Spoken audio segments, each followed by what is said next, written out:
Yo. Yep. Yep. Flashing lights up in my dreams. I don't even know what it seems that I'm living life with my dreams. Living it through the cream. Rises to the top. I will not stop. Here we are, influence. When you are born, you die. Bars. No, we're gonna just cut where it says stop. Stop. Yeah, because it's like that's the play right there. Drop the mic. You know, freestyling is so hard. Yeah, it is. So I give you all the props for trying to do that. One of these episodes, I'll freestyle for y'all. Yeah. But Tasi had the idea. He's like, I'm gonna start freestyling this one, and Well, because you know what it is? Freestyling feels like poetry. Well, it is. It is poetry. And it's the ancient art of storytelling, right? But your brain needs to practice that. Yeah. It's improv on the beat, bro. It's improv on the beat. Yeah. That's a great way to break down freestyling. Yeah. I always like to think, in my mind, there's like two ways of freestyling.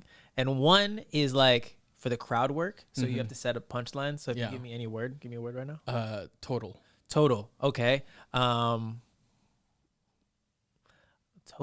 rodal, codal. Okay. Yeah. I guess codal. Right. So I would say something along the lines like, yo, I'm talking to you and it's all real throttle. When I'm doing this, you could feel the total. Like you make sure you set up the punch, right? Yes. So that's crowd working freestyle. And then the other one is like, if you just want to say what you want to say, don't worry about rhyming. Just say it on the beat, right? And the rhymes will find you. Yeah. But sometimes when you try to merge those two, I'm like, it doesn't. Oh, that's fascinating. Yeah. So talking on the beat is the best, like freestyling. I love that. Yeah. And well, so I remember watching like Whose Line Is It Anyway?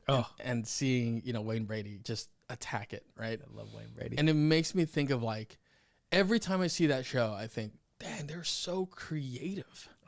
They're so creative. And so quick. Yeah. And I honestly don't think that kind of quickness comes natural to many, if at all. I think it comes quick to you.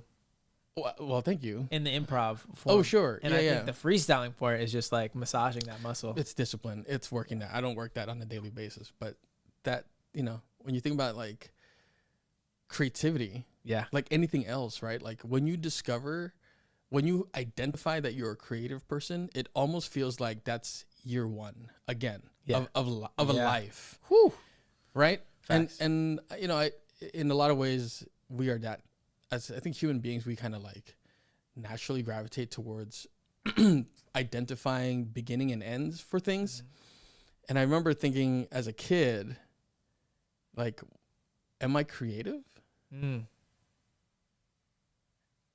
So yeah, I'm Tasi Alabastro. You can find me at Tasi Alabastro on social medias. I'm Davied. You can find me all over social media at Active Poet. And this is Art Time Job, a podcast for working artists by us who are working artists, being as creative as we can be. And today's topic is influences. Yeah.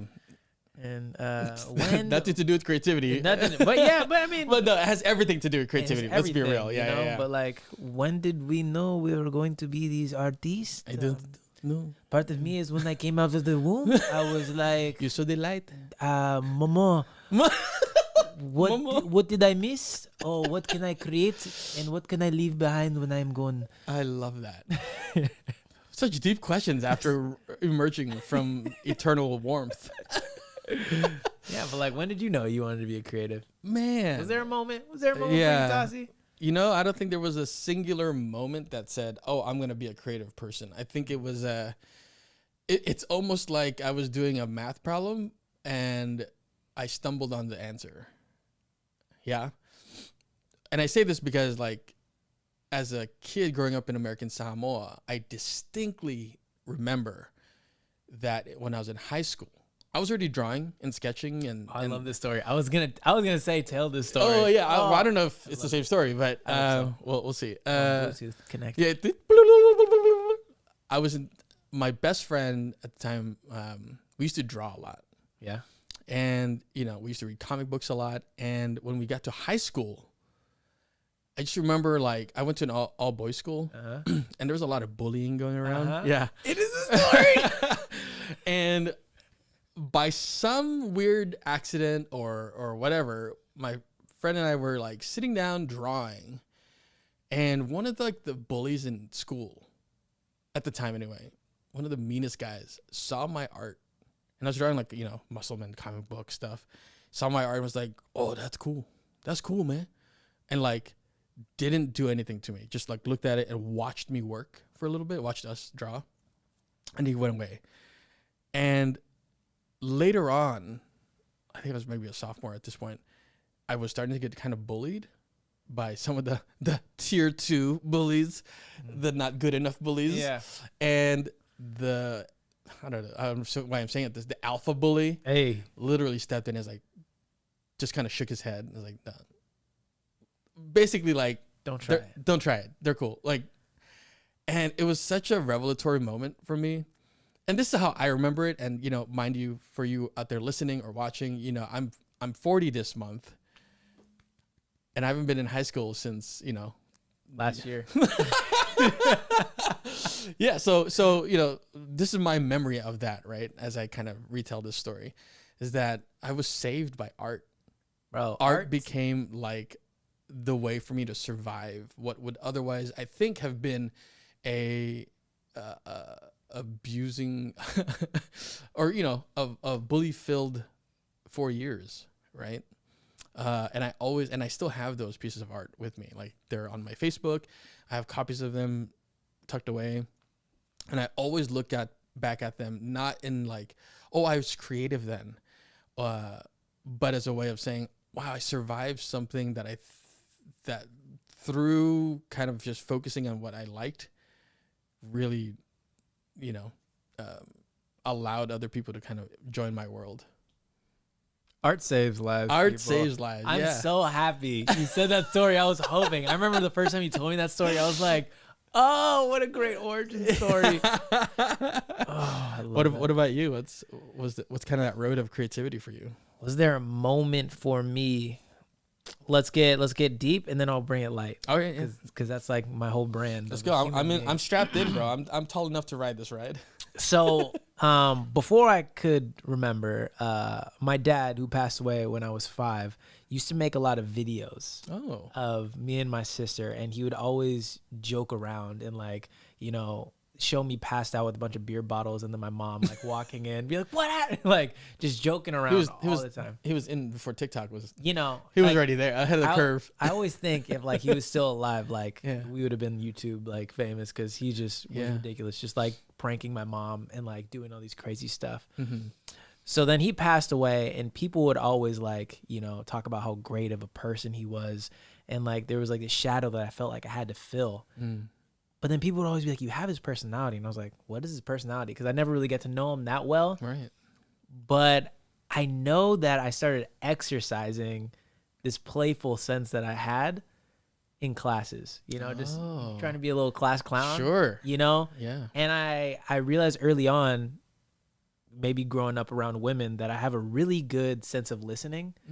So callbacks, I'm really good at callbacks, because I've been listening to a lot of people's stuff, and they'll like reference back that, and I know to get a laugh from a callback. Yeah. So that skill I earned really early on, and I love making people laugh. Callbacks are important. It's super important. For those who don't know, callbacks, I don't want to say that. There's callbacks where you like audition for something, and then you get a callback, which is the second round of auditions. But callback is also like a joke that's established early on, and then later, in like a time where you might forget about it, it gets brought back up, and you're like, oh yeah, that's a callback. So like saying art saves, the fact that you listened well. Yes. Because what your group with women is a callback to art saving. Art saving. Otherwise, yeah. And I think for me, the moment, besides just making people laugh in class, because that wasn't like, I can make people laugh in class for the rest of my life. Right. Because my mom was so busy, and then my sister was kind of my babysitter, I was watching the TV a lot. Mm-hmm. And I knew when people used to ask me like, what do you want to be when you grow up? I always wanted to be a Power Ranger, but which color would you? Blue, for sure. Oh, wow. Blue. Billy was my guy. Interesting. I would have been green. Yeah, dope. I mean, no conflict No, there. no. There can only be one blue. Yeah. No. Well, you're on the playground. People are like, I want to be the blue one. Yeah. We meet you, be like, cool, blue and green. We're good. Let's get the rest of the team. Who wants to be red? Fight for it. Yeah. But then being a Power Ranger wasn't a realistic job. My mom broke that to me the hard way. Oof. But segue to that is like all that was on shortly after, and like I see these kids joking around like it's a kid version of SNL, and I was like, oh, and like Keenan and Kel like kind of look like me, and then I'd watch Fresh Prince after. I'm like, oh, hashtag representation matters, and I was like, yo, I definitely want to do this. And then a couple years later, I was in middle school, and the school I went to, shout out Castellero, was a performing arts school which specialized in drama, art, and music, also dance and singing. And I saw some kids, one kid in my class doing like a orientation kind of thing. Do you remember like at school people would be like, this is what you can't wear, this is what you can. But it was a skit, and I was like, what is this? I can do this here? You were learning so differently. And I signed up for drama the following year because I didn't know you could sign up for a year prior. And I remember it saving me, and it was such like a therapeutic moment where like you walk into a room, and like just every other classroom, like you put people in their social cue or social what's the word, status quo. People are in their status quo, people are in their like cliques, and you kind of judge people. But as soon as you start laughing with them, you can't take that back. You're like, I see you're in it. Yeah. And theater does this such a beautiful thing of creating family. Yeah. So quick. And like, I remember I was getting picked on too because I was short, and like I was one of the only black kids or mixed kids around. And I remember just having theater and just being like, life ain't that bad. Yeah. And there was like so many friends that I had, and it helped me become more of a social butterfly to like go to different groups of people, being like, I know we're different, we might be hanging out with different people, but like, yo, you were hella funny in class. It gave you tools to be able to empathize. Yeah. Would you say? Yeah. I always say that acting taught me empathy. I always say that. Yeah. So I think that was the moment. I think taking drama class, there was like a little minor moments going up to that, but like taking that drama class. And then I guess in the circle, in the sphere of like creativity, at what point did you feel you were creative within that world? Was it the fact that you were able to make people laugh easily? Was that the kind of the seed of creativity? Yeah, I think I just knew I had like such a strong sense of play in me. I knew it was like, it felt like it was something bottled up in me. I felt like a baby volcano. You were not to be contained. Yeah, I was like, wait, I have another recess? You just gave me a period for recess? I was like, my mind's endless. That's why when we do a lot of the work we do in the facilities, some of the guys and women are just like, why are we tigers on a deserted island? And we were just like, I don't know, I felt like being a tiger today. And they're like, their brains don't go there. Yes, it's a muscle that we've exercised, but like, I'm always willing to go there and make a fool out of myself. Do you ever ask yourself that? Thank you. That's an incredible story. Oh, thanks. I love that. Wait, was there, before I go and ask you more questions, was there? I was stopping at middle school because that's where I peaked. It's really just working towards being old enough to do a podcast at that point. That's it. I made it. This is it. Thank y'all for witnessing this. So I love the idea of, I'd mentioned at some point that I write in a journal. I love, or I've grown to love, the idea of documenting so that you have a sense of guide. And when we're talking about being creative and where that started in our lives, I want us to kind of reflect on, like, yes, that was a specific time of our life. That's where it started. But let's dive deeper. Oh yeah, totally. Right. So I'll use mine as an example. Please. Art as a survival. I saw drawing. The result was I got bullied less, I guess. Right. But then what was that? You probably didn't feel it then. I know I didn't. Like looking back at it now, what is that feeling that then is the anchor to all of that? Right. So I guess I'll ask myself this question, and if you want to answer it for yourself too, you're welcome to. For me, I think seeing how impactful something I make was kind of the seed. So the cause and effect.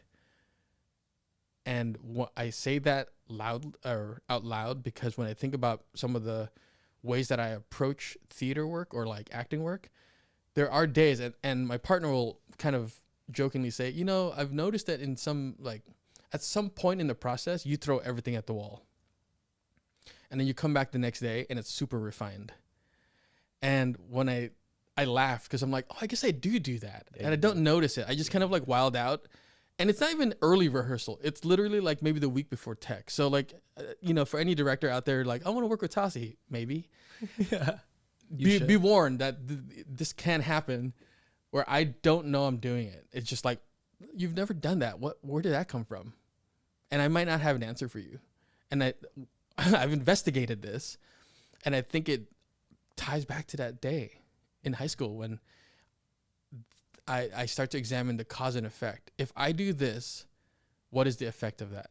And I think that could have manifested in a very bad way, in that, like, well, if I rob this bank, what could happen, right? But I'm not that kind of person, and neither was my environment or upbringing. But I think it's important to know. And I say it now so that way I can explain to directors, like, oh, well, you know, I sometimes just kind of like to I just like to, you know, Jackson Pollock this whole, for those of you who are watching or listening, Jackson Pollock is a American painter who's famous for like ink splats or paint splats, right? Just throw everything on there. So also for those out there listening, Tech Week, if for those who don't know, Tech is the week as shows are about to go on or the week right prior. So Tasi's basically saying he might do something different after 3 weeks or 5 weeks of rehearsal. A couple days before you guys are invited, he might do something different. Yeah. But the permission also, I mean, in this circumstance of like theater, is like, well, we're not open yet. Exactly. So I'm still exploring. And I've encountered a couple directors who at that point are like very confused why I was trying to find new stuff. And I'm like, I'm working. Yeah, I'm having fun. And I don't know this person yet, a character, right? So there's so much to explore when it comes to characters. Like, why not? I mean, there's that theater adage, right? Oh, if we had one more week. Always. Or like when you're about to close or something, you're like, oh man, one more week, and I think it would have been like, I'd nail it, right? And that's the beauty and the curse of live performance, I think. I think one of the best things a teacher has taught me, shout out Tom Goff, if you're watching this. Hey, Tom. I remember I got my first lead in college where I played this old man whose son just died, and I was nervous about like no one's gonna believe me, and he was like, hey, you don't have to figure it out on opening, you have a whole run. What a beautiful to sentiment. figure it out. And I was like, thanks. Wow, what a great, thank you, Tom. Thank you, Tom. He's never been my instructor, but we've worked together. Yeah, he's great. And just to hear that, I'm like, that's incredible asset. Yeah. What an incredible word of wisdom, or like gift, I would even say, to a young actor. Yeah. It was great. Pressure's off. Pressure's off. He's like, don't worry, you have 3 weeks to figure it out. Oh, that's beautiful. Like, I thought rehearsal we had to be perfect. Yeah. But sorry, circling back to my cause and effect. Yeah. I think for me it was witnessing something so devastating in my life, where like, you know, my quote unquote best friend, my dad passing at 5, was now gone, and like I saw a dimness in my family. You know, kids are very astute, they astute, observe, and they observe everything. That me seeing escapism through the art medium and how it would bring so much levity to people who are suffering.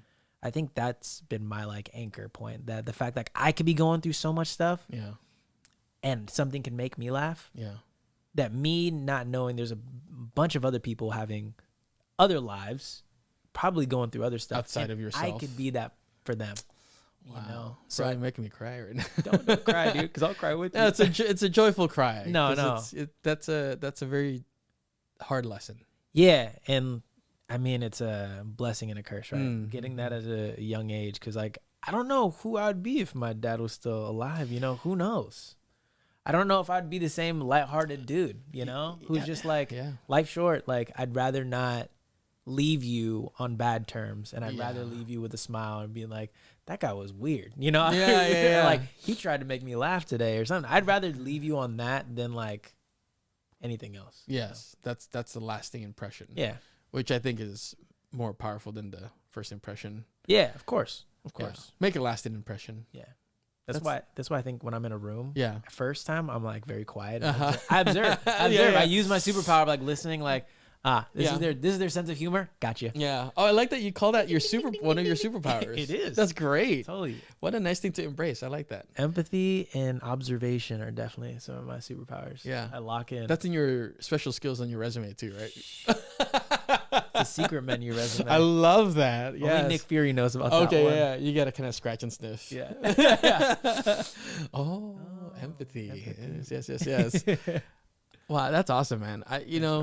Sorry to kind of like dive out of the topic, but I think that's one of the reasons why I really admire you. Is I'm also finding out a lot of stuff about you, right? So like if I was to say like you're one of my favorite actors or you're one of my favorite people, but like this face, for those of you who are listening and aren't able to watch this, I mean, I highly encourage you to check this out on YouTube or Instagram where this is posted because this is beautiful. I'm just witnessing this. Thank you. You're welcome. And thank you for sharing that story. Of course. That's incredibly powerful. Likewise, yours too. I love that story, bro. It's interesting, right? Like they're all kind of tied to survival. Yeah. I'm gonna do this because this is where my imagination. I also have third gift. Mm-hmm. My imagination is crazy big, and I know you have this skill as well. I totally imagine when you were telling your story, Mm-hmm. if it was an origin story, that your drawings then become these like protectors. Oh, I like love you that. draw and Yeah, like yeah. anytime They manifest. and you're like, oh, I can't fly, but I'm gonna put some wings on, and out of nowhere the wings come to this like kid. I'm like, I'm gonna look like the Da Vinci version of the vulture. I love that. I love that animation Yeah, so much. yeah. We're talking about second Spider-Man Across the Spider-Verse. Yeah. Oh, that would be like, I can imagine like younger you being like, Oh drawing yeah, it. scribbled with fury, man. Yeah, kind of like Chalk Zone, I think that show was, where you like drew stuff on like chalk and it manifested, or he had to be in the whatever. One of those, yeah. I think that's a kind of a common thought, right? Like, let me create this thing that will be my protector. Yeah. And that's as children, I think that's like we do that when we need protecting, right? Yeah, we escape we escape, or we create, or any combination of the two. We create to escape. It is a defense mechanism that somehow we have learned. So sad. And interesting, because when I think about like other animals in the animal kingdom, when they're born, sometimes they already have claws sometimes, right? Like predators, or like they have some form of defense. You ever seen like an antelope give birth, or a deer? No. That doe or whatever. Get on it, bro. Get on. Sorry. The internet exists. I know the internet does exist. No, but like you watch that, the baby immediately drops out of the womb, hits the ground, and immediately like finds its legs and is able to like jump around or like, bounce around. It's not crawling. It's not taking its time. There's an immediate escape, or there's an immediate way of survival for most, I think. So when you think about humans, what are we born with that are an immediate sense of survival? Well, there's some head. Yeah. I don't want to eat that. It looks weird. It's just lolling around. I can't. You're a predator. You're just like, it's too soft. Yeah, it's too just soft. there's not enough chew. What's the point of this? I don't like thumbs. Yeah. So I think about that, and I'm like, we're born with our brains. Yeah. And part of that is man, we can just get real deep into the psychology of this. Why not? I love reading it. Wow, my brain just exploded out there. If you're listening, I'm just thinking about like how we experience the world. You experience it through your mind and your heart. So when you exercise your thoughts, you should also exercise your heart, because then you're not like you're trying to find balance, right? So the experiences that you encounter in life, if you experience that through your mind, you have to also realize like in some way your heart is experiencing that. So, if you think about like a breakup, you feel it so deeply in your heart and you think about it. So they're working in unison. Yeah. So if you stop thinking about it, you may not stop feeling it. If you stop feeling it, you may not stop thinking about it. So how do you find ways to like encourage recovery for both? You find ways, right? Yeah. We find oh, I put my heart into cooking. Cool. Now I think about the guests that I want to serve, and now I start thinking about like my ex or something. Yeah. You know, whatever that might be. Wow. And that, I think part of that's like, how do you become a creative enough person to tie those together all the time? So when I'm thinking about creating art, I'm like, where's my heart in this? I'm not just making it because I see it in my mind. I'm allowing my heart to create the world around it. Yeah. So I could fill it with the thoughts I have in my mind. Yeah. It's a living thing, right? Yeah. Oh, that's beautiful. You got me like thinking like two schools of thought are going right now. One, our friend Roman, who was just in Sweat, he was saying like how much his body like twitches every night after that one fight scene at the very end, because your body doesn't know the difference when you're pretending to be hit and stuff. Obviously you don't have bruises, but like when you're really getting into it, your body doesn't know the difference of all that stuff. So it's like, how do you, your thoughts and like your feelings and your body, like how do you take care of that? How do you release it? Yeah, that's a big topic in our community. Yeah. And also I had the blessing of working underneath Aldo, Aldo Billingsley. I appreciate you. And you said something to me. Yeah.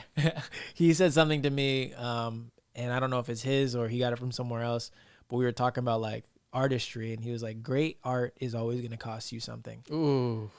And I could tell that with his work, and, you know, with a lot of the actors I'm sure we've looked up to, that like, you could tell it took a toll for some of them. I mean, I hate going all the way to like the extreme side, but like you see someone like Heath Ledger, you know, like anxiety, so you got to take medication, you know, all that stuff. Or Christian Bale, he has like some immunodisease or something. For like, well, I don't want to. He can't be like. Yeah, there's something. Yeah. Well, he was like, man, that's the extreme version. Like I pray I never have to like lose hella weight and like regain it and go back and forth for like years for that stuff. Or at least without some kind of like proper supervision. Exactly. And coaching or whatever, you know, some support system. Yeah. Yeah. All great artists though. Yeah. Well, what I do love, and I'll quote another artist, William H. Macy, in an interview, he firmly believes you can create good art without the pain.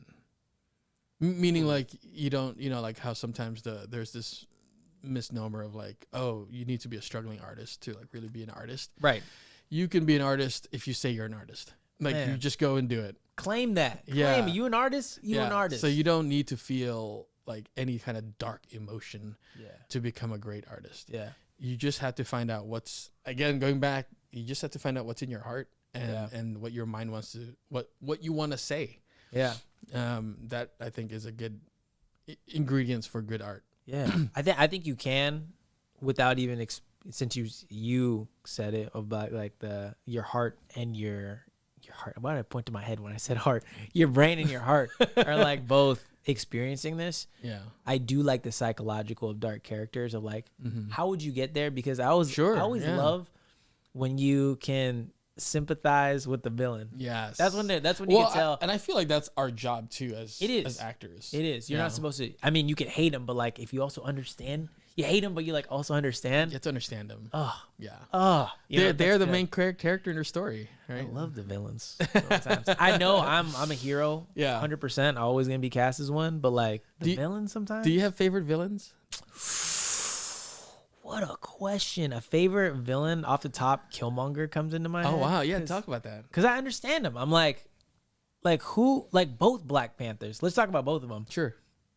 Is Namor really a villain, or is he trying to protect his people? He's doing exactly what T'Challa would have done. Exactly. Except, well, not exactly what he would have done, but in essence, protect your people. Exactly. And Killmonger, is he really a villain, or is he trying to share resources with his people so they stop getting killed? Mm-hmm. I love that. Yeah. I don't hate either of them. Yeah. I don't know who I want to win. Right. Because specifically in that, right? Ryan Coogler is trying to say the real villain is neither of them. Is the society that made them who they are that way. Yeah. Those are my favorite villains. I love that. Villains off top. Who are your favorite heroes? I was going to joke that I was going to say like the Riddler, but Jim Carrey's. Jim Carrey's great.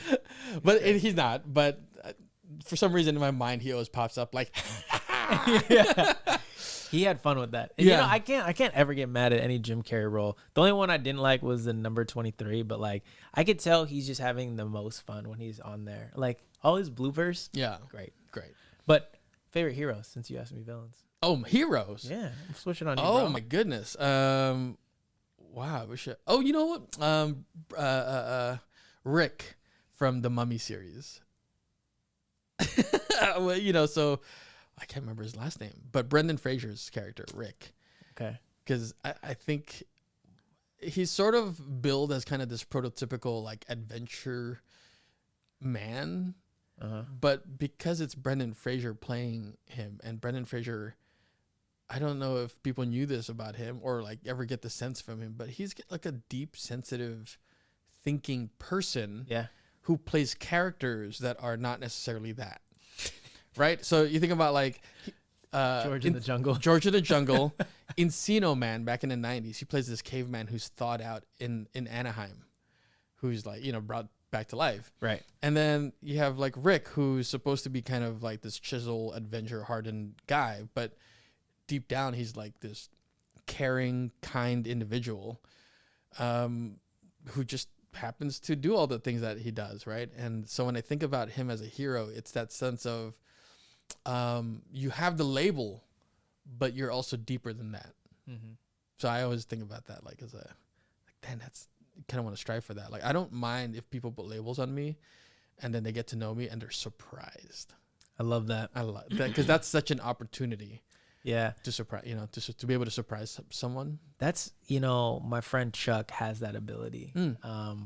And I admire it so much. Hyperbolic time. Yeah, that Chuck. I have a song called Hyperbolic Time Chamber with Chuck. If you guys want to watch that, Perspective and Active Poet. Yeah. But Chuck does not look like a rapper. Mm-hmm. And I don't mean that in there's like a stereotypical way a rapper should look like. Sure. But I would like to say we've all been conditioned or massaged how a rapper should look like. And Chuck just looks like not that. Right. So I remember early coming up when he would push me to freestyle and people would expect me to just kill it. Maybe some melanin. I don't know what y'all think, but I was decent. at the time, but I was like, because we were putting our reps in. But they would always, I promise you, every single time they would look at him and he'd be in the cypher and they would want to diss him. So like there would be like jabs like, there's a little Asian boy, and I'd hear him and he'd hear him too. And then he'd murder everybody. And they'd be like, I just love the jaw dropping effect. I'm like, this fool's a straight ninja. Like I want that. And I feel like I try to do that with my artistry. Like I try to be as humble as I can in places. I don't like to announce that like, oh, I do all these things. Like it's more like if you know, that's what's up. Yeah, exactly. If you know. And if you don't know, now you know. You gonna know. Or you gonna know. You gonna find out. Yeah. You gonna find out. I love that. Yeah. So we like that element of surprise. Love I think. Yeah. Love it. And the complex characters of Brendan Fraser. Yes. And, right. There's layers, like Donkey says in Shrek. Or Macklemore says in a song. I forget which one. There's layers to this. In a song. Beep, tiramisu. Oh, I like that Watch line. me now. I'm tearing my suit. Or something like that. Is that Thrift Shop? That doesn't sound like Thrift Shop, but maybe. It's okay. Yeah. Whenever you guys are watching this. Oh, it's downtown. Downtown. Don't know that. Downtown. I'm guessing the song is called Downtown by Macklemore. I don't know it. It's great. Go listen to it. But I do it's like one of my Macklemore. favorite tracks. He's a good rapper. Yeah. Um, Do you have favorite rappers? Yeah. And I love that you said favorite because I'm in the music industry. Yeah. And I do rap. There's the debate of like who are your top 5. And I want to say that's like best. Yes. But favorite, different. I think I distinctly remember seeing a post of yours on Instagram that was making the differentiation of the two. So you were acknowledging I don't remember who you were having a conversation with or back and forth with. These but 13-year-olds on TikTok. They're coming Oh, that's right. It was on TikTok. Yeah. So it's interesting that, I think it's important to have that compartmentalization of who people or things are important for the genre or the medium, but also have a personal investment, unlike people or things or products that help shape you as a person and as an artist. I don't know what my ranking was at the time in the video, but I'm pretty sure it was like longevity, impact, versatility, skill set, like in that specific craft, and like sales. I think those are the 5. Wow, that's like, a great metric. You know, for top 5 best rappers. I'm like, if you're gonna say that, like, so when you say impact, so that was you said impact, right? Impact. That's I love that word. I think I mentioned it earlier. So like when you say impact, are you counting also like impact within their community? Yeah. Okay, cool. Because like, you know, like Tupac and Biggie. Sure. Right? Yeah. Didn't have the longevity, unfortunately, but their impact, R.I.P. massive. Yeah. Massive. Yeah. So I'm like, there's some people who have been in the rap game for a long time and no impact. No impact. I'm like, your longevity is good, brother. Yeah, like, yeah.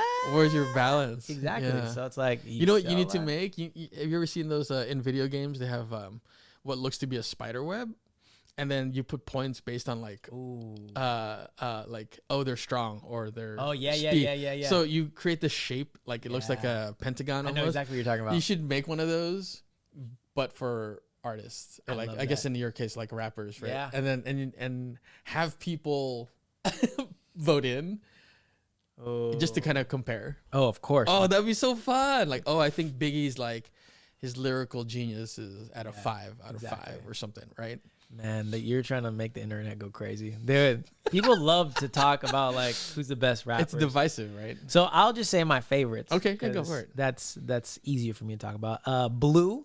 A lot of people don't know Blue. Blue and Exile's album Below the Heaven is like my hip hop Bible when I need to be grounded. Okay. Definitely Blue. Well, listen to that. Yeah, highly recommend it. Me and Wes always talk about that. Oh, is that right? Yeah. Okay. J. Cole. I feel like I'm always listening to a friend when J. Cole's rapping. Common is one of my favorite rappers. Say Lil Wayne is one of my favorite rappers. He's also my best category. I would say impactful, right? Impactful too. 5 out of 5, right? Oh, 5 out of 5. Yeah. He's in my top 5.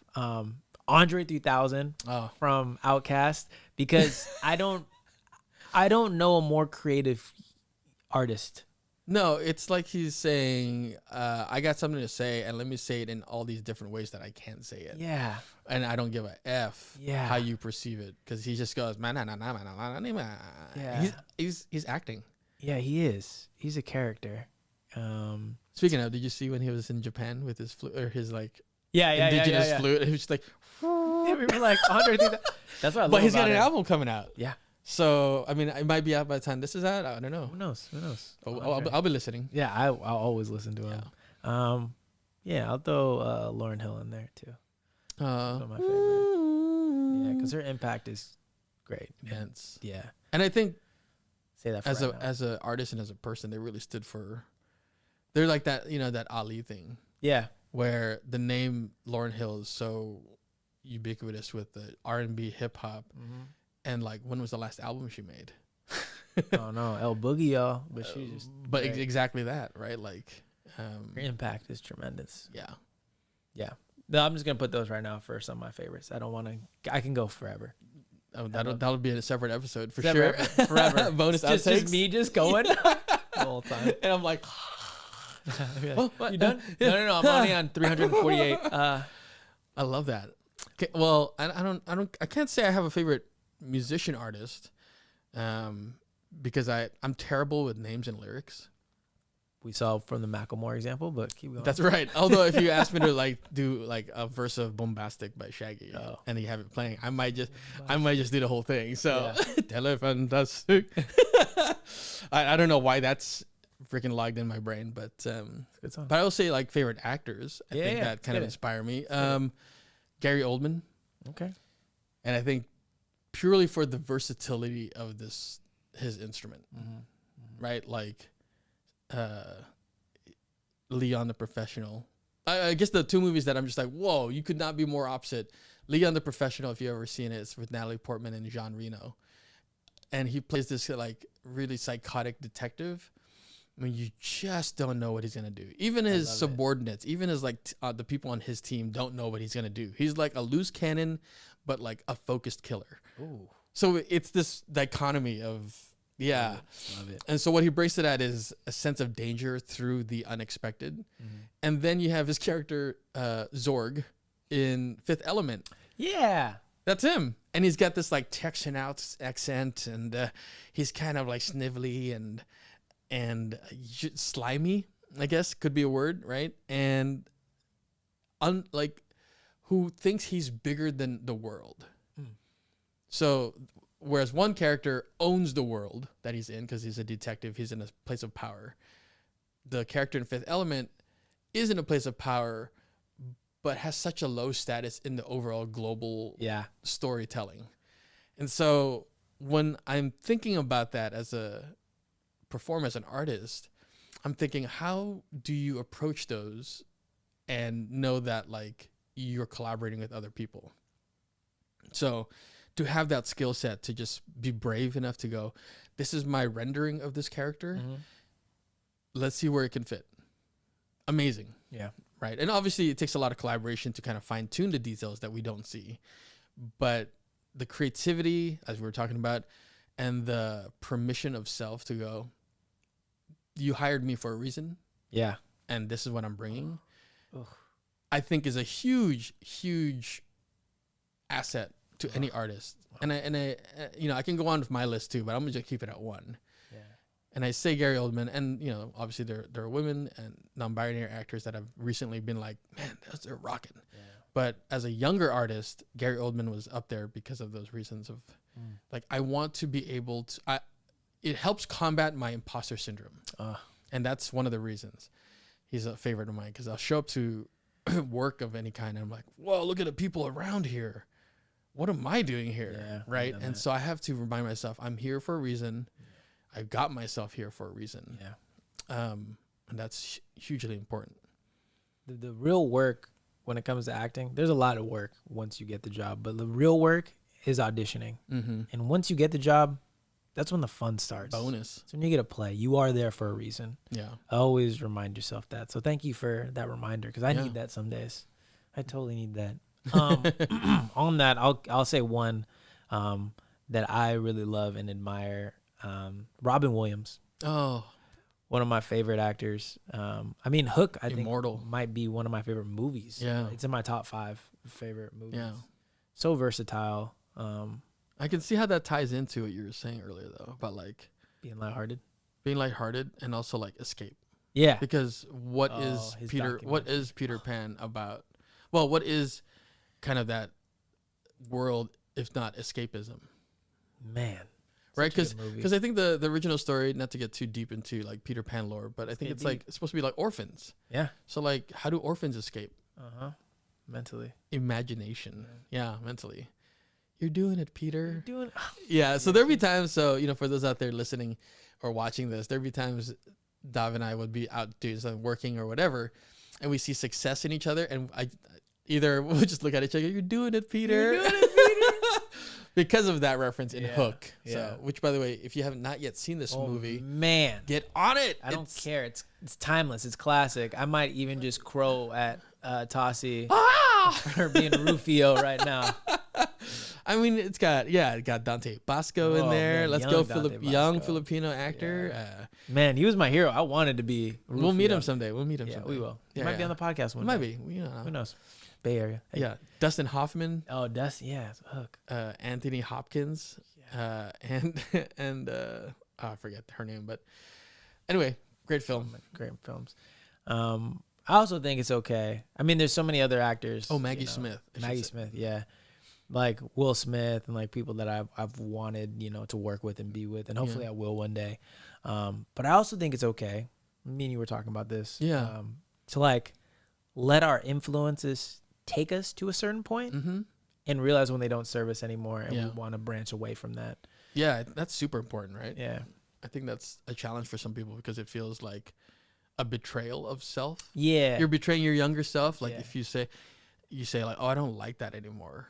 Or okay. I think it is okay. Yeah, you're right. Yeah. I also so like it doesn't serve you anymore. Is there someone in the music world that feels that kind of that way? Are you trying to pry me to say something about somebody? No. Wait, is there?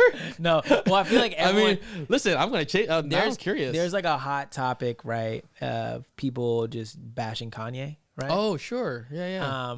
And I really love something that Russ said. Russ is a rapper, for those who don't know. That he's like, I will never bad talk anybody who has inspired me and got me to this point. And I feel the same way. I'm like, regardless if I don't listen to you as much or if you're not serving me anymore, if you got me to where I am today, who I am today, if I have nothing good to say, I won't say it. Yeah, that's good. About anybody. But I don't know. Anybody who's not serving me in the music industry right now? Or let's open it up Anywhere. Somebody who I used to look up to a lot too that I don't anymore. Dun, dun, dun, dun, Who? Who is that? dun, I don't know. I don't know. Who's not serving me anymore? I don't know. Well, okay. So for example, I would say like for me, love the movie Usual Suspects. Oh, I know where you're going. And Kevin Spacey, tremendous actor, right? Great actor. Can't watch any of his stuff anymore. I feel it. Can't. I'm not going to get into any details here for anyone that's watching or listening, but just look it up and you'll understand why. But it's like, wow, they also like gave a lot to like a theater community and whatever else. But yeah, and you can come at me with, well, you could separate the art and the artist. I'm like, to some degree, I guess. Yeah. There's a lot of gray areas, I suppose, but like there's also ones that I'm like, that's don't be grooming. Yeah. Like So yeah. Yeah, I guess on that note, I guess I'd probably say Bill Cosby. Oof. And I don't know the extent. I wasn't there. I don't know what, but there's just so many people to say things that were not right, and like, who knows the truth besides the people who were there. But it just sucks to see somebody who was such a role model in the community. Because I loved watching the Cosby Show. Oh yeah, I mean the impact, right? We're talking about like impact. Yeah, I don't go out of my way to watch Cosby Show anymore. Yeah. Mr. Huxtable will just be Mr. Huxtable in the past for me. Yeah. He's not serving me anymore. Yeah, that's a great example. Yeah, and for those of you who are out there listening, watching, like let us know who was or who is and was. Who's still serving you? Who's not serving you anymore? I'd love to read that. It's okay. It's okay for your influences to phase out. But just remember what they were and like give them their praise. Mm-hmm. Oh, yeah. It's been a joy. It's been a joy. Thanks for sharing that story. Of course. What's interesting is we don't tell each other. I feel like in our lives, we don't tell each other enough of our own personal stories. Yeah. And maybe because sometimes it's hurtful or we don't feel it's enough to entertain other people. Ugh. How did I know? Because we're living it every day, so it seems so normal to us. Yeah. But other people, it's so interesting, and I'm just getting there. That's why I had that big reaction, because I'm just talking about my story now in my music, and like I'm just at the point. And you know what? This is a topic for down the road, but it's how do you repurpose yourself? Not repurpose yourself, but how do you? But I know what you're retell your story in a way that's approachable and palpable to someone. Yeah. Who isn't in your world. Yeah. And we'll dive deeper in that in relation to like grant stuff, because there's a lot of people who assert grants don't know your world as well as you do. So it's true. So how do you invite them into your world? Yeah. Creatively. On that note, I'm Davied Morales. And I'm Tasi Alabastro. And this is Art Time Job. Reminding you to make time for your art, because art saves lives. Saves lives. I was about to say saves the world, but saves lives. It can. Yeah. Call back, baby. That's right.